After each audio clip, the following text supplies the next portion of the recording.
విషయముగా పరిశుద్ధ వధువు సంఘానికి చెందినటువంటి మనము ఈ సమయమందు దేవుడిచ్చినటువంటి ఈ యొక్క శుభతరుణము, ఈ యొక్క శుభ సబ్బాతు మనందరినీ కూడాను పవిత్రపరచటానికి, మనందరికీ కూడాను ఆయన యొక్క కటాక్షములను ప్రసాదించుటకు దేవుడు మనకును వారికిని మధ్య సూచనగా ఇచ్చినటువంటి యొక్క పరిశుద్ధ విశ్రాంతి మధ్యాహ్న కాలమందు మరొకసారి దేవుని యొక్క వాక్యమును మనము ధ్యానం చేసుకుందామండి. నేడు మన యొక్క వాక్య ధ్యానాంశం యొక్క పేరు పామరులెవరు అనేటువంటి అంశాన్ని తీసుకొని వాక్యమును ధ్యానం చేసుకుందామండి. పరిశుద్ధ గ్రంథము ద్వారాగా నేటి యొక్క వాక్య విభాగము యొక్క పేరు పామరులెవరు, పామరులు అనేటువంటి అంశము. ఓకే అండి. ఈ యొక్క సమయమందు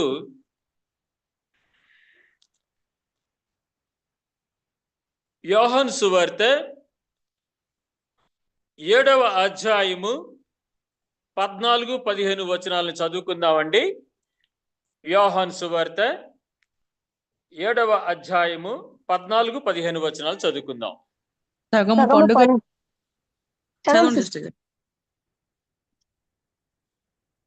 సగము పండుగ అయినప్పుడు యేసు దేవాలయంలోనికి వెళ్లి బోధించుచుండెను.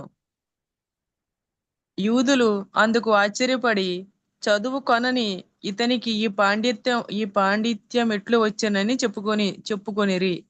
చూసారండి, ఇచ్చట ఈ సందర్భంలో యేసుక్రీస్తు వారి గురించి వారు ప్రశ్నిస్తున్నారు.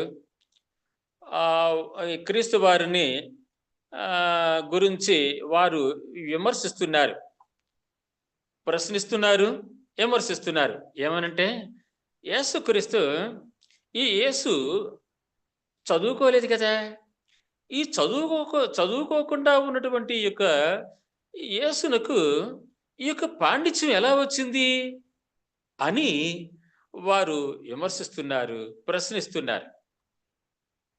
మరి యేసుక్రీస్తు ప్రభువులకు ప్రభువు, గురువులకు గురువు. అటువంటి వారు ఒక స్కూల్కి వెళ్ళి చదువుకోవాల్సినటువంటి అవసరత క్రీస్తు వారికి లేదు. మనకున్నది, మనం చదువుకోవాలి. కానీ క్రీస్తు వారికి ఆ యొక్క అవసరత లేదు. కానీ వారికి మాత్రము చాలా సంశయము. ఏమిటి ఈ యొక్క విచిత్రము, ఇంతటి పాండిత్యం ఎలా వచ్చింది అని యేసుక్రీస్తు వారి గురించి వారు అభ్యంతరపడుతున్నారు. కరెక్ట్, అభ్యంతరపడుతున్నారు. అయితే అటువంటి సందర్భమే శిష్యులకు కూడాను కలిగిన దానిని చదువుకుందామండి. అపోస్తుల కార్యములు 4వ అధ్యాయము 13వ వచనం. అపోస్తుల కార్యములు 4వ అధ్యాయము 13వ వచనం చదువుతున్నామండి.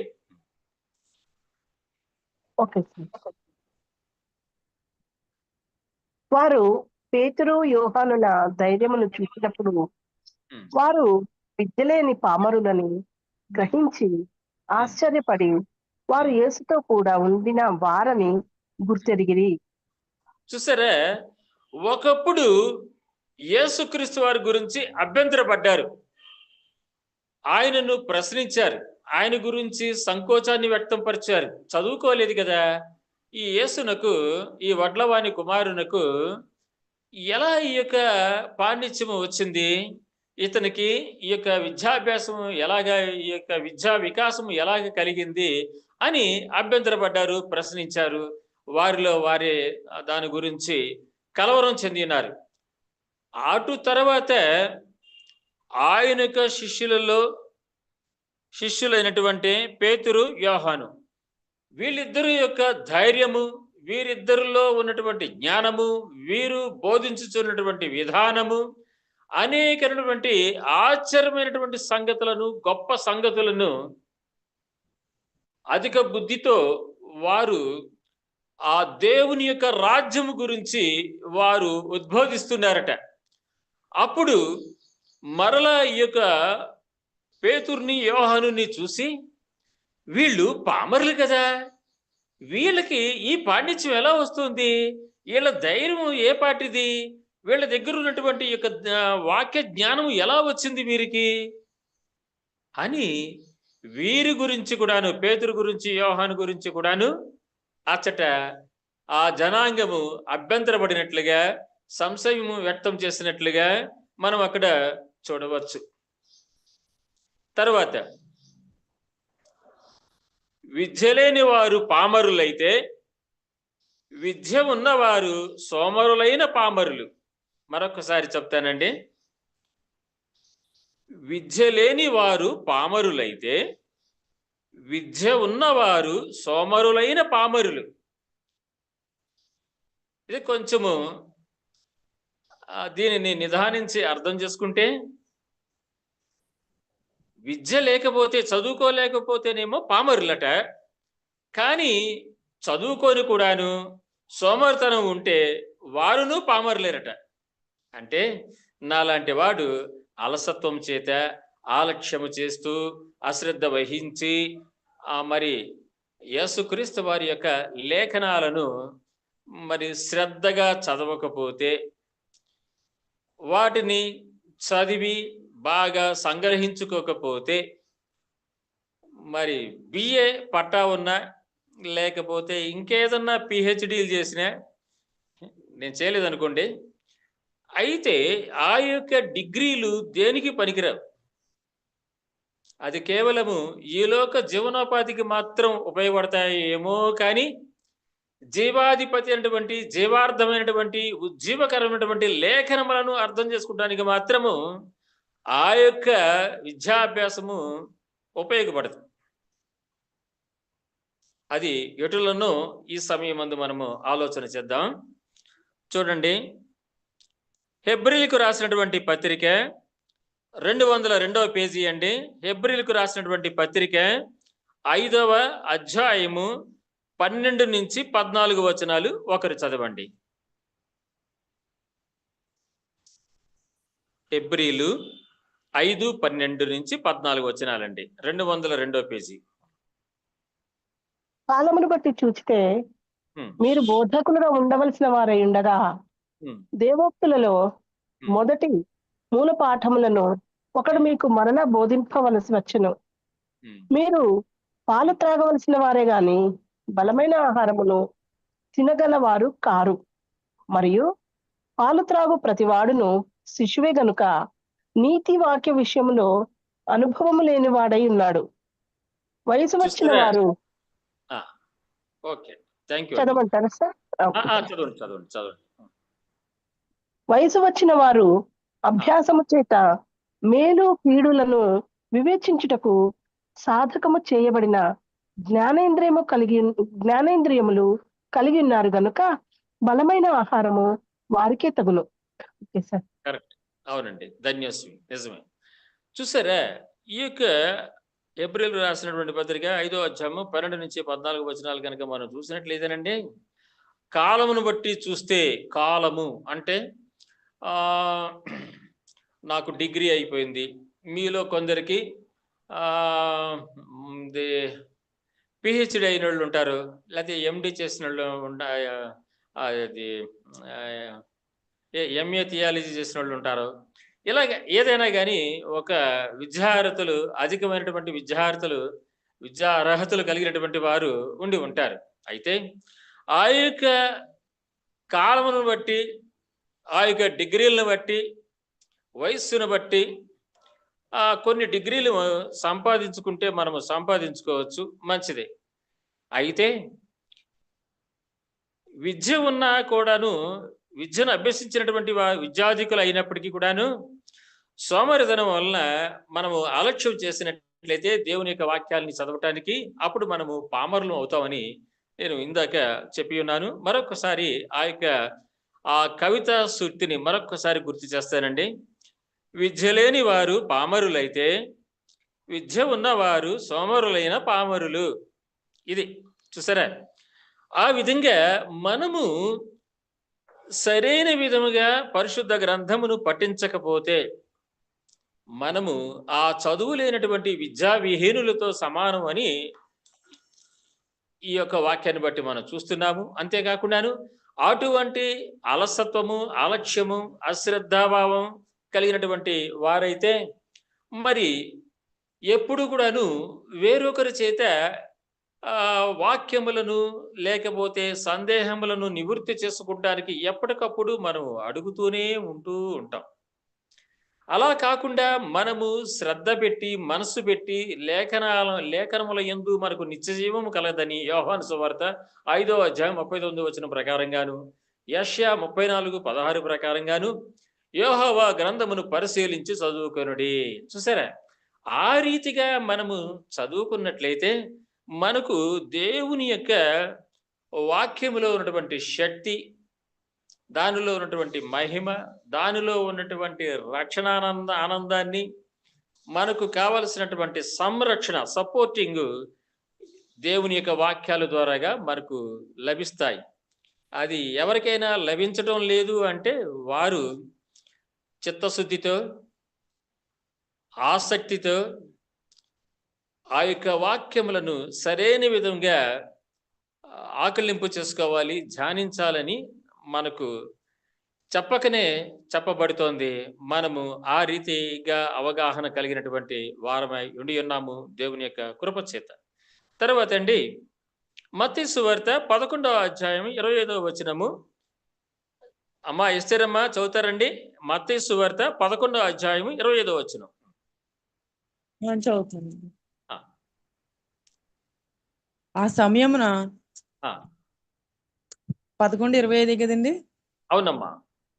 ఓకే అండి. ఆ సమయమున యేసు చెప్పినది ఏమనగా, తండ్రి, ఆకాశమునకు భూమికిని ప్రభువా, నీవు జ్ఞానులకును వివేకులకును ఈ సంగతి మరుగు చేసి పసిబాలురకు బయలుపరిచినావని నిన్ను స్తుతించుచున్నాను. చూసారండి, ఆయన బైబిల్ స్కాలర్స్ కి, జీనియస్ కి కొన్ని విషయాలు మరుగుపరిచి పసి బాలురులైనటువంటి మనకు ఈ జూముల ద్వారాగా, ఒక రకంగా చెప్పాలంటే నేను నిస్సాని వేలుముద్రతో సమానం. నాకేమీ అంత ఈ లోక విద్యాభ్యాసం, ఆ వికాసం నాకు లేదు. నేను ఎప్పుడు కూడాను పాఠ్యాంశాలు పట్టుబట్టి నేను చదివింది లేదు. కావున అటువంటి వెర్రి వారికి, తృణీకరించబడినటువంటి వారికి దేవుడు యొక్క పాండిత్యమునిస్తున్నారు. వారికి కావలసినటువంటి లేఖన జ్ఞానాన్ని ప్రసాదిస్తున్నారు. ఆ విధంగా మనలను ప్రయోజకులను చేస్తున్నారు పరిశుద్ధాత్మ దేవుడు.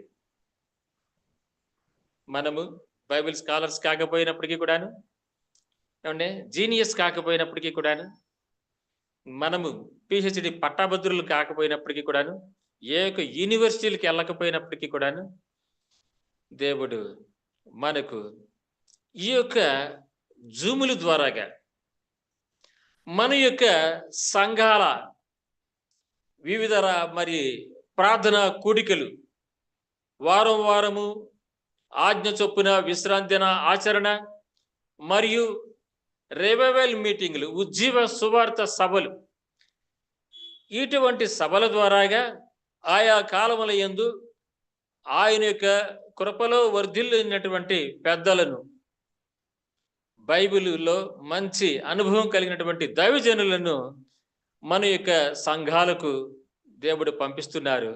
తద్వారా మనము మంచి మంచి ప్రబోధాలను, ప్రవచనాలను, ప్రసంగాలను మనము పొందుకుంటున్నాం.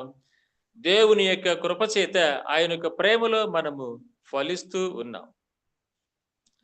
కావున ఆ యొక్క పసి బాలురులకు నా యొక్క మహిమను, నా యొక్క వాక్య జ్ఞానాన్ని నేను పరిచినాను, తేటతెల్లం చేసినాను అని దేవుడు చెప్పినటువంటి మాట చొప్పున ఈ యొక్క అంత్యకాలంలో మనము జీవిస్తున్నటువంటి మనకు మన యొక్క పితరుల కాలములో కొందరికి తెలియనటువంటి అనేకటువంటి రహస్యములను, అధిక బుద్ధియు, ఆశ్చర్యమైనటువంటి ఆలోచన శక్తియు దేవుడు ఈ యొక్క అంత్యకాలాలలో జీవిస్తున్నటువంటి మనకు దేవుడు మహత్తరంగా ఎన్నో విషయాలను బహు బాగుగా బహు మంచిగా దేవుని యొక్క లేఖనాలను మనము పరిశీలించి చదువుకుంటానికి, పరిశోధించి లేఖనముల యందు నిత్య జీవము కలదని మనము రూఢిగా నమ్మే విధంగా, తెలుసుకునే విధంగా దేవుడు మనకు పూర్తి స్వేచ్ఛనిచ్చి ఉన్నారు. ఒకానొక సందర్భములో పరిశుద్ధ గ్రంథాన్ని వారు బంధించినప్పుడు, వారు బ్యాన్ చేసినప్పుడు, మరి కొంతకాలానికి మార్టిన్ లూథర్ గారు అనేటువంటి మహానీయుడు భక్తుడి చేత దేవుడు ఈ యొక్క పరిశుద్ధ గ్రంథాన్ని బయటకు వచ్చే విధంగా చేసినటువంటి వైనము మనకు తెలుసు. చూసారా? కావున ఎంతైనా కానీ మనము ధన్యులం అనే చెప్పాలి. ఆ కాలంలో ఆ యొక్క దైవ సేవకులు, ఆ దేవుని యొక్క బిడ్డలు, ఆ యొక్క హతసాక్షులుగా క్రీస్తు వారు పరిశుద్ధ నామములో మరి నిద్రించినటువంటి స్టెఫన్ లాంటి వారు, ఆ యొక్క ఒరిస్సాలో మరి ఒక ఆస్ట్రేలియా సువార్థికుడు కుటుంబము ఏ రీతిగా అయితే వారు అసువులు బాసినారో, అటువంటి సందర్భాలను మనం కనుక జ్ఞప్తికి తెచ్చుకుంటే మనము వారికంటే చాలా అదృష్టవంతులు అని చెప్పుకోవాలి. ఎలాగనగా మనకు ఇంతటి పూర్తి స్వేచ్ఛను దేవుడు ఇచ్చి ఉన్నారు. అయితే ఈ యొక్క స్వేచ్ఛను మన యొక్క స్వార్థాలకు, మన యొక్క స్వలాభాలకు ఆసరాగా మనము మలుచుకుంటున్నాం. అలనాడు ఏదెను తోటలో మన యొక్క ఆది తల్లి తండ్రికి దేవుడు ఎంతో స్వేచ్ఛనిచ్చారు. వారు అసలు కాయ కష్టం చేయాల్సిన పని లేదు, వారికి చెమట అనేటువంటిది లేదు. మన ఆది తల్లికి ఎటువంటి నొప్పి లేదు, ఎటువంటి జ్వరము లేదు. ఇప్పుడు న్యూస్లో వస్తున్నటువంటి ఆ యొక్క వైరస్ల యొక్క భయము లేదు, బాధ లేదు, వాటికి అసలు అడ్రస్సే లేదు. ఎప్పుడైతే మన యొక్క ఆది తల్లి తండ్రి ఆ యొక్క పండు తినిన తర్వాత ఏ రీతిగా అయితే వారు శపించబడ్డారో, ఏ రీతిగా అయితే వారు ఆ యొక్క ఏదోను తోటలో నుంచి గెంటివేయబడ్డారో, అప్పటి నుండి అచ్చట నుండి ఈ యొక్క ఉపద్రవాలకు, విపత్తులకు, ఈ యొక్క దారుణాలకు, ఘోరాలకు, నేరాలకు, ఈ యొక్క సమస్యలకు, వ్యాధి శోధనలకు, ఈ యొక్క మనోవ్యాకులతకు, వీటన్నిటికీ కూడా ద్వారం తెరిచినట్లయింది ఆ యొక్క పండు తినటం. అయితే మనము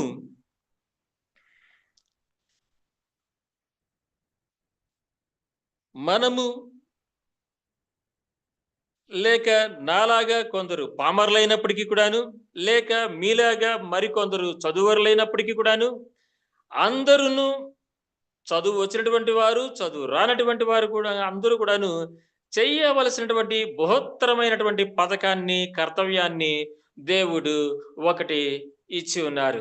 దానికి గాను మనము మొదట ఒక వచనాన్ని చదువుకొని తరువాత ఇంకొక వచనాన్ని చదువుకుందామండి. మొదట మనము ఒక వచనాన్ని చదువుదాం. అది ఏమిటయ్యా అంటే ద్వితీయోపదేశ కాండము 17వ అధ్యాయము 22వ వచనాన్ని చదవండి. దానిలో మీకు ఎక్కడి నుండి చదివితే బాగుంటుందని అనుకుంటున్నారో అక్కడ నుండే చదవండి, మీ ఇష్టం. ఈ యొక్క సబ్జెక్టుకి అనుసంధానంగాను అనుగుణంగాను ఉండే విధంగా. లేదు మొత్తం చదువుతామయ్యా, నీలాగా మాకు అభ్రతాభావం లేదు అంటారా, పర్వాలేదు, చదవండి. ద్వితీయోపదేశ కాండము 17వ అధ్యాయము 22వ వచనం. తాను తన సహోదరుల మీద గర్వించి ఈ ధర్మమును విడిచిపెట్టి కుడికి గాని ఎడమకు గాని తాను తొలగకయుండునట్లు తన దేవుడైన యెహోవాకు భయపడి ఈ ధర్మశాస్త్ర వాక్యములన్నిటినీ, ఈ కట్టడలను అనుసరించి నడువ నేర్చుకొనుటకు అతడు తాను బ్రతుకు దినములన్నిటను ఆ గ్రంథమును చదువుచుండవలెను. చూసారండి? కావున మనము దేవుని యొక్క ధర్మశాస్త్ర లేఖనములను టోటల్గా ఈ యొక్క పరిశుద్ధ గ్రంథమును మనము జీవించు దినములన్నిటిను ధ్యానిస్తూనే ఉండాలట. అవి పరిశీలన దృష్టితో చదువుతూనే ఉండాలట. చూసారా? ఏదో చదవమన్నారని అమ్మా నాన్న వారి యొక్క ముఖస్థుతి కోసము, వారి యొక్క మెచ్చుకోలు కోసము నాలాగా గబగబా ఏదో మంత్రాలు చదివినట్టుగా చదివేసేసి అమ్మా అన్నం పెట్టు, నానా డబ్బులు ఇవ్వు అని అలాంటి తత్వం ఉండకుండా భక్తి శ్రద్ధలతో దేవుని యొక్క వాక్యమును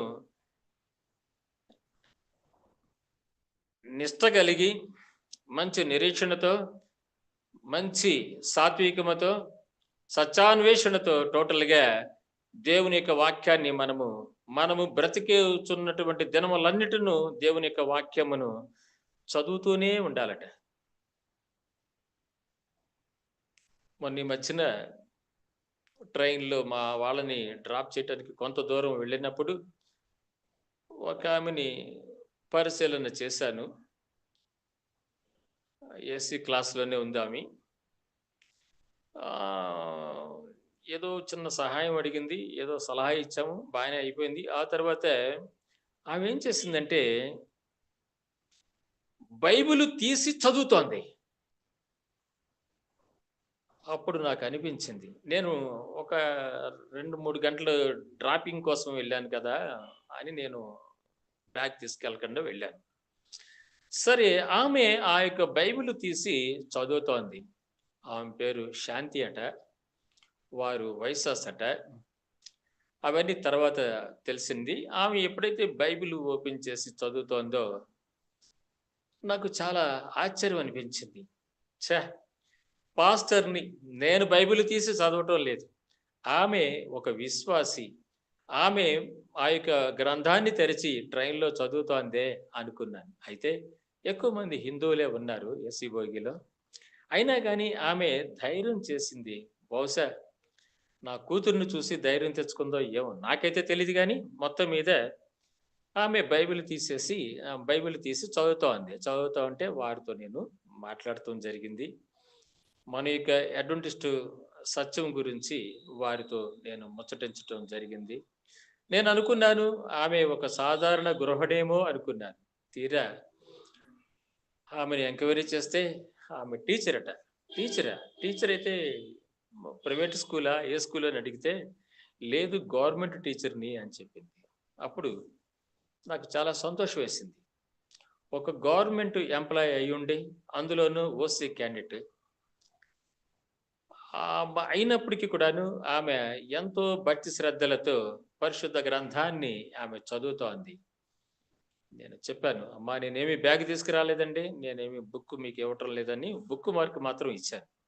ఒక వచనం ఉన్నటువంటి బుక్ మార్క్ ఆమెకి ఇచ్చాను. ఇదంతా నేను ఎందుకు చెప్తున్నానంటేనండి, వారు అడ్వెంటిస్టులు కాదు, వారు ప్రొటెస్టెంట్ సంఘాలకు చెందినటువంటి వారు. మరి వారి యొక్క కుమార్తె బెంగళూరులో ఉద్యోగం చేస్తోందని ఆ యొక్క కుమార్తెను చూడటానికి ఆమె వచ్చారట. చూసారా? అయితే ఈ పిట్ట కథ ఎందుకు చెప్పాల్సి వచ్చిందంటే, ఆమెలో ఉన్నటువంటి నిజభక్తి చెప్పాలంటే నిర్మోహాటంగా నాకంటే భక్తి పరురాలు ఆమె. అటువంటి ఆ టీచర్ గారు పరిశుద్ధ గ్రంథాన్ని చదువుతున్నారట. వారికి నా యొక్క యూట్యూబ్ ఛానల్ పేరు చెప్పాను, మెస్సియా నేస్తం అని చెప్పి వారి వినేటట్టుగా చేశాను. వారు విన్నారు. చూసారా? కాబట్టి వారు ఆ విధంగా ఆ యొక్క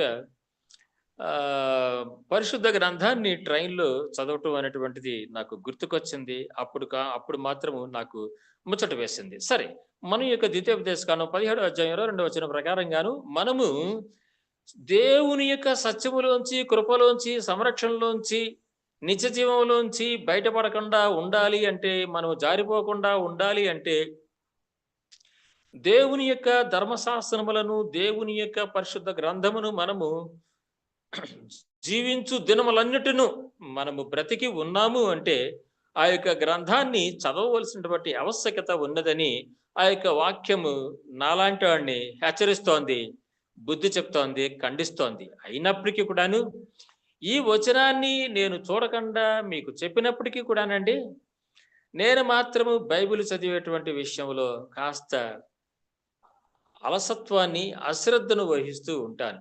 అయితే అదే విషయాన్ని రాత్రి జూమ్లో కూడా చెప్పాను. నేను చెప్పిన దానికి ఒక ఆ, తాత్పర్యం వేరుగా ఉంది. అది ఏమిటయ్యా అంటే, కేవలము చదివాను అంటే చదవటం కాదండి. నేను అలా చదవను. నేను ఎలా చదువుతానంటే, ఎక్కడో పరిశుద్ధ గ్రంథములో ఒక అంశము నాకు జ్ఞప్తికి వస్తుంది. పరిశుద్ధాత్మ దేవుడు గుర్తుకు తీసుకొని వస్తారు. ఆ వచ్చినప్పుడు ఆ యొక్క వాక్యము ఎక్కడ ఉన్నది అని అనుకుంటాను. దేవుడు కరెక్ట్‌గా ఆ ప్లేసు, ఆ పేజీ తీసే విధంగా దేవుడు ఇస్తారు. ఇచ్చిన తర్వాత దానిని చదువుకుంటాను. చదివి దీనికి అనుసంధానమైనటువంటి ఇతర లేఖనాధారము, లేఖన విభాగాలు ఎచ్చటెచ్చట ఉన్నవి. ఆ యొక్క పుస్తకాలలో, ఆ యొక్క మరి ఈ 66 పుస్తకాలలో ఏ పుస్తకములో ఈ యొక్క వాక్యమునకు అనుసంధానమైనటువంటి వాక్యము ఏది ఉన్నది అని ఆ రీతిగా ఆలోచన చేసి అప్పుడు తీస్తాను బైబిల్. మామూలుగా మాత్రము బైబిల్ చదవను. అటువంటి సోమరుని, పామరుణ్ణి. చూసారా? అందుకని నేను రాత్రి ఆ రీతిగా ముచ్చటించాను. అయితే నాలాంటోడైనా, మీలాంటి విద్యార్థికులైనా చేయాల్సినటువంటి పనిని గురించి ఇప్పుడు మనం చదవబోతున్నాము. అమ్మ ఎస్తేర్ అమ్మ గారు, ప్రకటన గ్రంథము 1వ అధ్యాయము 3వ వచనం అండి. ప్రకటన 1:3. ప్రకటన 1:3 చదవండి అమ్మా. సమయం సమీపించినది గనుక ఈ ప్రవచన వాక్యములు చదువువాడును వాటిని విని ఇందులో వ్రాయబడిన సంగతులను గైకొని వారు ధన్యులు. చూసారండి, ఇచ్చట చదువరులు ఉన్నారు, పామరులు ఉన్నారు.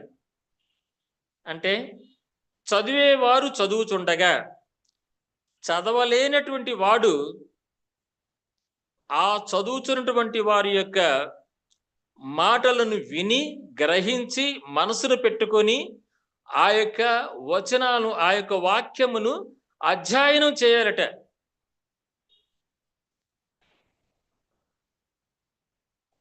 దావీదు గారు ఏం చెప్తున్నారండి? దేవుని యొక్క ధర్మశాస్త్రమును దీవారాత్రములు ధ్యానించువాడు ధన్యుడు. అదండి. మనము చదవటానికి మాత్రము చదివేయటం కాదండి. చదివేటువంటి సమయంలోనే మనము పరిశీలన దృష్టితో దేవుని యొక్క యెహోవా గ్రంథమును చదవాలని యెషయా 34:16 మనకు బోధ చేస్తోంది కదా. కావున మనము ఆ యొక్క నిరీక్షణతో, మన యొక్క నిర్మలమైనటువంటి మనస్సుతో నిమగ్నమై ఆ యొక్క వాక్యమును ప్రార్థనాపూర్వకంగా మనము చదివినట్లయితే ఆ యొక్క వాక్యాన్ని మనం మర్చిపోము. ఆ యొక్క వాక్యానికి అనుసంధమైనటువంటి దేవుని యొక్క వాక్యము ఎచ్చటెచ్చట ఉన్నదో అది దేవుడు మనకు గ్రహించే విధంగా తెలియపరుస్తారని ఈ సమయం మందు మనము మర్చిపోకూడదు. కావున చదువు వచ్చినటువంటి వారు చదువుతూ ఉండగా వాటిని వినాలి. కొందరు కొన్ని చోట్ల సంఘాలలో ఎలా ఉంటుందంటే, ఆయన ఏదో చెబుతాడు, వీళ్ళేదో చదువుతారు, అంతే కదా అని ఏం చేస్తారంటే ఆలక్ష్యం చేస్తారు, నిర్లక్ష్యంగా వ్యవహరిస్తూ ఉంటారు. ఉండి వాటిని మనసులో పెట్టుకోకుండా, వాటి మీద శ్రద్ధ లేకుండా ఏదో కాలక్షేపం కహానిలాగా భావిస్తూ ఉంటారు. నాలంటాడు అలా చేయకూడదు అని ఇక్కడ మనకు ప్రకటన 1:3 చెప్తోంది. సరే, తర్వాత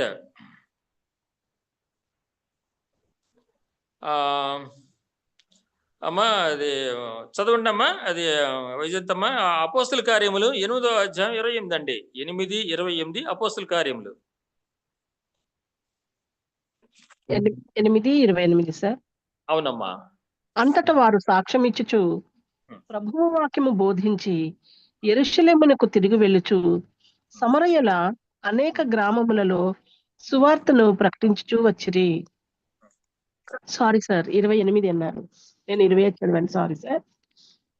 అతడు తిరిగి వెళ్ళుచు తన రథము మీద కూర్చుండి ప్రవక్త అయిన యెషయా గ్రంథము చదువుచుండెను. సార్ 8:28. చదువుచుండెను. తర్వాత అండి 29. అప్పుడు ఆత్మ ఫిలిప్పుతో నీవు ఆ రథము దగ్గరకు పోయి దానిని కలుసుకొనుమని చెప్పాను. ఉమ్. ఫిలిప్పు ఆ, చ- దగ్గర ఆ, ఉమ్. చదవండి. ఫిలిప్పు దగ్గరకు పరిగెత్తుకొని పోయి అతడు ప్రవక్త అయిన యెషయా గ్రంథమును చదువుచుండగా విని, నీవు చదువునది గ్రహించుచున్నావా అని అడుగగా, అతడు ఎవడైనను నాకు త్రోవ చూపకుంటే ఎలాగూ గ్రహింపగలనని చెప్పి రథమెక్కి తనతో కూర్చుండుమని ఫిలిప్పును వేడుకొనెను. సరే, ఒక్క నిమిషం అండి, తర్వాత మళ్ళీ చదువుకుందాం. చూసారా, ఇచ్చట 28వ వచనంలో అతను రథం మీద ప్రయాణం చేస్తున్నాడు, చక్కగా లగ్జరీ జర్నీ. అయితే ఆ యొక్క జర్నీ చేస్తూనే అతగాడు ప్రకృతిని చూస్తూ పరవశించిపోతూ ఏవో నాలాగా కూని రాగాలు పాడుకొని హాయిగా వెళ్ళిపోవచ్చు. కానీ అతను అలా చేయటం లేదండి. ఏం చేస్తున్నాడండి? రథ ప్రయాణం చేస్తున్నాడు. ఉం? ఆ రథ ప్రయాణంలో చేస్తున్నటువంటి ఆ యొక్క నపుంసకుడు ఆయన ఏం ఏం చేశారండి? ప్రవక్త అయిన యెషయా గ్రంథమును చదువుచుండెను. యెషయా గ్రంథాన్ని చదివేసి మూసేయలేదండి. నేనైతే అలాగే చేస్తాను. మీకు ఈ పాటికి అర్థమైపోయి ఉంటుంది. ఒక వాక్యం చదవమని చెప్పేసి ఒక రెఫరెన్స్ మీరు చదవగానే చాలండి చాలండి అంటానే కానీ దానికి అనుసంధానమైనటువంటి రెండవ వాక్యములో కూడాను మీనింగ్ అర్థం ఉంది అని తెలిసి కూడాను నేను చాలు అంటాను. చూసారా, ఇది నా యొక్క ఒరిజినాలిటీ, నా యొక్క నిర్లక్ష్య ధోరణి, వ్యవహారం అలా ఉంటుంది. చూసారా, అయితే ఈయన నాలాగా చేయలేదు. ఈ యొక్క నపుంసకుడు, ఈయన మంచివాడు. ఏం చేశారండి? కూర్చుండి ప్రవక్త అయిన యెషయా గ్రంథమును చదువుచుండెను. అంటే చదువుతూనే ఉన్నాడట. అంటే ఆయన ఎక్కువసేపు చదివాడట. కొందరు చెబుతూ ఉంటారు, ఏమండి మీరు బైబిల్ చదువుతారా అంటే, పొద్దున ఒక అధ్యాయము, రాత్రి ఒక అధ్యాయం చదువుకొనే నేను ప్రార్థన చేసుకుని తిని పడుకుంటానండి అని చెప్తారు. ఎవరి కోసం చదువుతున్నారండి? సమాజంలో మంచి పేరు కోసమా, లేకపోతే ఇంటి వారి యొక్క మెచ్చుకోలు కోసమా, మెచ్చుకుంటానిక, లేకపోతే గొప్పలు చెప్పుకుంటానిక? ఎందుకు చదువుతారో తెలియదు. కానీ ఈయన మాత్రం అలా కాదండి. ఈయన ఏం చేస్తున్నారంటే చదువుతూనే ఉన్నారట. అప్పుడు ఆయనలో ఉన్నటువంటి ఆ యొక్క సత్యాసక్తి,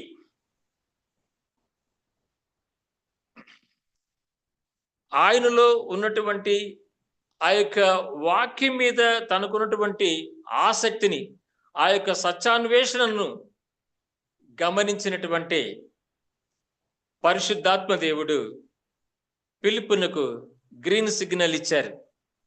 ఫిలిప్పు, నీవు పోయి ఆ రథమును చేరుకో. ఆ రథములో ప్రయాణం చేస్తున్నటువంటి ఆ యొక్క నపుంసకుడితో నీవు మాట్లాడు అని జ్ఞానోదయాన్ని పరిశుద్ధాత్మ దేవుడు ఫిలిప్పు గారికి దయచేశారు. లేకపోతే ఆ యొక్క ఫిలిప్పు గారు నాలాగానే చర్చిలో కూర్చొని హాయిగా శాబత్ అయిపోతుంది అమ్మయ్యా అని చక్కగా రెస్ట్ తీసుకునేవాడు. కానీ ఆయన అలాగా చేయకుండా ఆ యొక్క గ్రంథాన్ని చదువుతూనే ఉన్నాడండి. చూసారా, తర్వాత చూస్తూ ఉంటే ఈయన వెళ్ళి ఆయనను అడిగాడు, నీవు చదువునది గ్రహించుచున్నావా అని అడుగగా అతడు మంచి మాట పలికాడండి. అతనిలో ఎటువంటి గర్వము లేదు. ఉన్నది ఉన్నట్లుగా చెప్పాడు. నీవు గ్రహిస్తున్నావా అని పిలుపు ఆ యొక్క నపుంసకుడిని అడిగితే ఆయన చెప్పినటువంటి మాట ఏమిటయ్యా అంటే, అతడు ఎవడైనను నాకు త్రోవ చూపకుంటే ఎలాగూ గ్రహింపగలనని చెప్పి రథమెక్కి తనతో కూర్చుండమని చెప్పారు. నేను ఈ యొక్క ప్రాంతానికి వచ్చినటువంటి క్రొత్తలో ఒక తెలుగు కుటుంబీకులు, అంటే ఇక్కడ వాళ్ళే కానీ తెలుగువారు, వారు నాతో బాగా ఉండేవారు. ఆ యొక్క సంతోషముతో, వారి మీద మంచి అభిప్రాయముతో నేను మీరు ఏదన్నా ప్రశ్నలు ఉంటే అడగండి, నేను ఆ ప్రశ్నలకి బైబిల్ నుంచి సమాధానాలు చెప్తానని వారికి చెప్పాను. చెప్పితే వాళ్ళు ఎలాగ అడిగేవాళ్ళంటే, పాస్టర్ మాకు కాదు డౌటు, మమ్మల్ని వాళ్ళు అడిగారు. ఆహ్, కాబట్టి ఈ యొక్క వాక్యానికి అర్థం ఏమిటండి అని అడిగేవారు. సరే, నాకు అర్థమైంది. ఫస్ట్‌లో అర్థం కాలేదు. తర్వాత అర్థమైంది. వారు ప్రెస్టీజ్ క్వెషన్ అని. సరే, మొత్తం మీద చెప్పటం అనేటువంటిది జరిగింది. మనము చెబుతూ ఉంటే ఆళ్ళకి ఆన్సర్ దగ్గరగా వచ్చేసిన తర్వాత ఏం చేసేవారంటే, ఇదే కదా పాస్టర్ గారు, మేము అనుకున్నామండి" అన్నారు. ఏంటి మీరు అనుకున్నారా? మీరు అనుకుంటే నన్నెందుకు అడిగారు? మీరు వారికే సమాధానం చెప్పొచ్చు కదా! అనుకోని, ఓహో! వీరిలో ఈ యొక్క ప్రెస్టీజ్ క్వెషన్ ఉన్నది. వీళ్ళు ఒకళ్ళ దగ్గర నేర్చుకున్నాము అని చెప్పుకుంటానికి గిల్టీనెస్‌గా ఉంటుందేమో వారికి అని అనుకున్నాం. తర్వాత వారు మంచివారు, బావుంటారు, మనతో బావుండేవారు. అయితే ఇప్పటికి బాగున్నారనుకోండి. అయితే నేను వారికి ఇంకా ఏదైనా బైబిల్ స్టడీ గాని, లేదన్నా ప్రసంగాలు నేర్పిస్తానండి. మీరేదన్నా ప్రసంగాలు నేర్చుకోవాలని అనుకుంటున్నారా అంటే, వాళ్ళు అన్నారు, "ఎందుకండి పాస్టర్ గారు, గూగుల్‌లో అడిగితే బోలెడన్ని డౌన్‌లోడ్ చేసుకోవచ్చు. కంప్యూటర్‌లో మాకు చాలా వస్తాయండి. పర్వాలేదు, అక్కర్లేదండి" అన్నారు. ఓహో! డౌన్‌లోడ్ చేసుకుంటారా? సరే. అయితే మీరెప్పుడు కూడాను మీ లైఫ్ అంతా కూడాను మీరు ఆర్టిఫిషియల్‌గానే ఉండిపోతారు. మీరు సహజముగా, సహజ సిద్ధంగా మీరు దేవునిలో పెంపారలేరు. పరిశుద్ధాత్మ యొక్క సహాయము చేత, దేవుని యొక్క వాక్యాలను ధ్యానించటం చేత, తదుపరి కాలములో ఆమోసు గ్రంథము 8వ అధ్యాయము 11వ వచనం ప్రకారంగాను, ఆ యొక్క రాబోవు కాలములలో వాక్యక్షేమము కలిగినప్పుడు మీరు నిలదొక్కుకోవాలి అంటే, మీరు సాతాను యొక్క బోధను అరికట్టాలంటే, ఈదాలంటే, దేవుని యొక్క వాక్య జ్ఞానము మన యొక్క మైండ్‌లో, మన యొక్క మెదడులో, మనస్సు దానిలో ఉండాలి. ఇలాగ మీరు అనుకుంటున్నారు. ఇక మీకు నేను నేర్పించాలని అనుకోవటం నాదే వెర్రితనంగా అవుతుంది అని నేను వారిని వదిలిపెట్టేశాను. ఆ తర్వాత కొంతకాలానికి మాకు చర్చిలో ట్రెజరర్ పోస్ట్ కావాలి అన్నారు. మీకు ఇవ్వటానికి కుదరదు అని చెప్పాను. కొంతకాలం నన్ను వదిలిపెట్టేసి పోయారు. మరి కొంతకాలానికి తిరిగి మరలా నా దగ్గరికే వచ్చి ఉన్నారు. చూసారా? నేనేదో మంచి సేవకుడినని చెప్పుకుంటానికి కాదు గాని, మనుషుల యొక్క మనోభావాలు ఈ రీతిగా ఉంటాయని నేను సంగ్రహించటానికి, మీకు పొందుపరచటానికి మాత్రమే చెప్పి ఉన్నాను. చూసారా? కాబట్టండి, మరి నీవు చదువుచున్నది గ్రహిస్తున్నావా అని ఆయన అడిగాడు, ఆ ఫిలిప్పు గారు. మరి మనల్ని కూడాను దేవుడు, పరిశుద్ధాత్మ దేవుడు ఫిలిప్పు ద్వారాగా అడిగించవచ్చు. ఏమిట్రా పాస్టరు, ఏదో ప్రసంగాలు మాట్లాడుతున్నావు, అసలు నీ యొక్క భక్తి జీవితం ఎలాగుందో నీకు తెలుసు కదరా, నా దగ్గర దాచుకుంటున్నావా? బహు జాగ్రత్త కలిగి లేఖనముల యందు నిత్య జీవము కలదని శ్రద్ధాశక్తులు కలిగినటువంటి వాడివై, యెహోవా నామములో భయభక్తులు గలవారు చుట్టూ ఆయన యొక్క దూత కావలి ఉండే విధంగా నీ జీవితానికి పరిశుద్ధత అనేటువంటి కంచెను దేవుని చేత ఏర్పాటు చేసుకునే విధంగా నీ యొక్క భక్తి జీవితాన్ని మెరుగుపరచుకో అని పరిశుద్ధాత్మ దేవుడు నన్ను హెచ్చరిస్తున్నాడని మీరు గమనించవలసిందిగా కోరుకుంటున్నాను. కాబట్టండి, ఆ రీతిగా మరి మనము చదివేది గ్రహించాలి. ఏదో చదువుకుంటూ గంట కొట్టినట్లుగా చదువుకుంటూ పోతే ఏమి ఉపయోగం అనేటువంటిది ఉండదు. తర్వాత పరిశుద్ధాత్మ దేవుడు మనకు పరిచర్య చేస్తూ ఉంటాడు. అంటే మన యొక్క శ్రేయస్సు కోరి మనకు మేలులను అనుగ్రహిస్తూ ఉంటాడు అని మనము ఎంత మాత్రము మర్చిపోకూడదు. మనము చదువులో అయినప్పటికీ కూడాను, పామరులం అయినప్పటికీ కూడాను, విద్యావంతులం అయినప్పటికీ కూడాను, విద్యా విహీనులం అయినప్పటికీ కూడాను, దేవుడు మనకు కావలసినటువంటి చక్కని వాక్య జ్ఞానమును, నిత్య జీవమును క్రీస్తు వారు మనకు ఇచ్చుటకే ఆయన వెళుతూ వెళుతూ మనకు ఒక వాగ్దానాన్ని, చాలా వాగ్దానాలు చేశారు. మరి యొక్క వాగ్దానాన్ని, దేవుడు చేసినటువంటి ఆ యొక్క వాగ్దానాన్ని మీ ముందు ఉంచడానికి ప్రయత్నం చేస్తున్నానండి. ఇది ధ్యానం చేసుకొని ముగించుకుందాం. యోహాను సువార్త 16వ అధ్యాయము 7-8 వచనాలను చదువుకుందాం.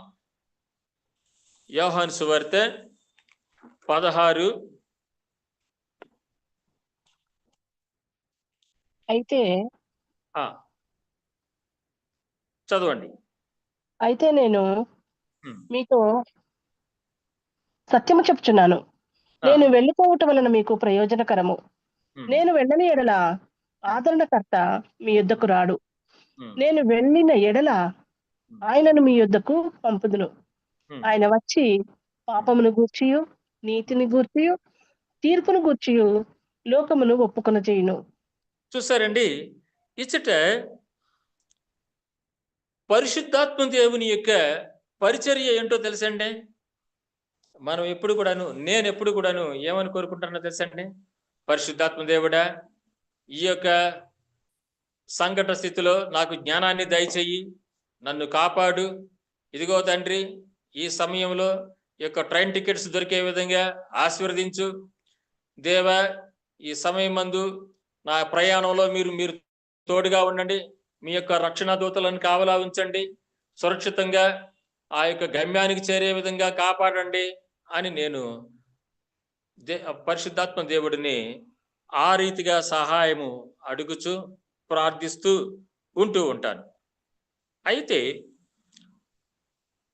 ఈ యొక్క సహాయ సహకారాలు పరిశుద్ధాత్మ దేవుడు చేయటం మాత్రమే కాదండి, ఆయన ఈ లోకమునకు అంటేనండి, ఈ లోకస్తులైనటువంటి మనందరికీ కూడాను ఆయన చేస్తున్నటువంటి ఆధ్యాత్మిక పరిచర్య ఇది. అది ఏమిటయ్యా అంటే, పాపమును గూర్చియు నీతిని గూర్చియు తీర్పును గూర్చియు దేవుడు, పరిశుద్ధాత్మ దేవుడు మనము ఒప్పుకునే విధంగా, మనము నీతిని సంతరింపజేసుకునే విధంగాను, తీర్పునకు లోబడే విధంగాను ఆయన పరిశుద్ధాత్మ దేవుడు మనకు పరిచర్య చేస్తారు. మనకు విచక్షణ జ్ఞానమును పెంపొందిస్తారు. చెప్పాలంటే ఆయన పరిశుద్ధాత్మ దేవుడు మనకు బోధిస్తారు, మనలను బలపరుస్తారు, స్థిరపరుస్తారు పరిశుద్ధాత్మ దేవుడు. అయితే 13వ వచనం కూడా చదవండి అమ్మా. యోహాను సువార్త 16వ అధ్యాయము 13వ వచనం అండి.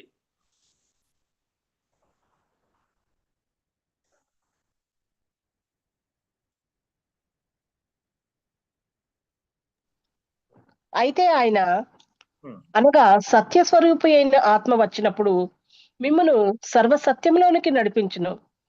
ఆయన తనంతట తానేమీ బోధింపక వేటిని వినునో వాటిని బోధించి సంభవింపబోవు సంగతులను మీకు తెలియచేయును.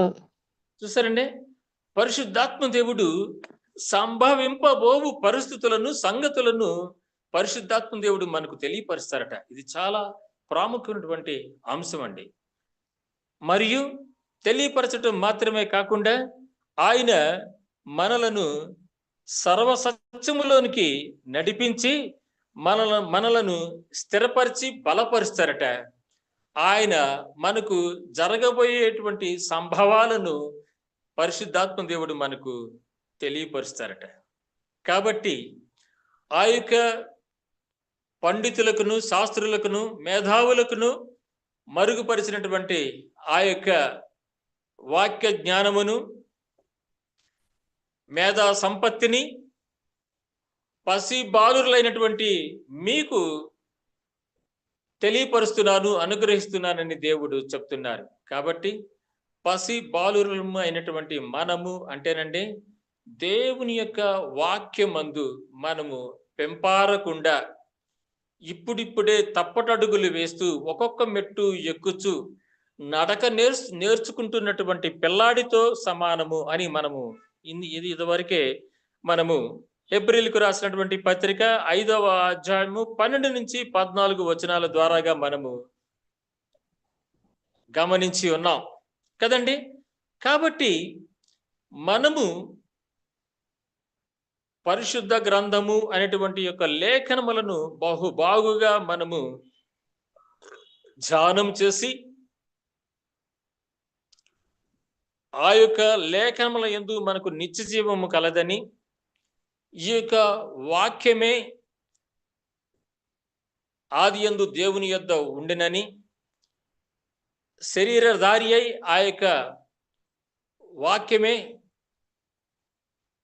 యేసుక్రీస్తు వారిగా యోహాను సువార్త 1వ అధ్యాయములో 14వ వచనాన్ని కనుక మనం చూసినట్లయితే అక్కడ ఏముంటుందండి? ఆ యొక్క వాక్యం గురించి, ఆది యందు వాక్యముండెను, వాక్యము దేవుని యొద్ద ఉండెను, వాక్యము దేవుడై ఉండెను. చూసారా? ఇప్పుడు 14 చదువుకుంటే, ఆ వాక్యము శరీరధారి అయి కృపా సత్య సంపూర్ణుడిగా మన మధ్య నివసించును. తండ్రి వలన కలిగిన అద్వితీయ కుమారుని మహిమ వలె మనము ఆయన మహిమను కనుగొంటిమి. చూసారా? కాబట్టి ఈ యొక్క వాక్యమందు నిత్య జీవము కలదని అనేటువంటి యోహాను 5:39 వాక్యాన్ని మనము ఆధ్యాత్మికంగా లోతుగా మనం ఆలోచన చేసుకున్నట్లయితేనండి, ఆది యందు వాక్యం ఉండెను, ఆ వాక్యము దేవుని యొద్ద ఉండెను, వాక్యము దేవుడై ఉండెను అని ఉంది కదండి. ఆ వాక్యమే శరీరధారి అయి కృపా సత్య సంపూర్ణుడుగా మన మధ్య నివసించినటువంటి యేసుక్రీస్తు వారే ఈ యొక్క వాక్యము. అందుకని మనము ఈ యొక్క పరిశుద్ధ గ్రంథమును బహు భక్తి శ్రద్ధలతో దీనిని మనము భావిస్తూ ఉంటాము.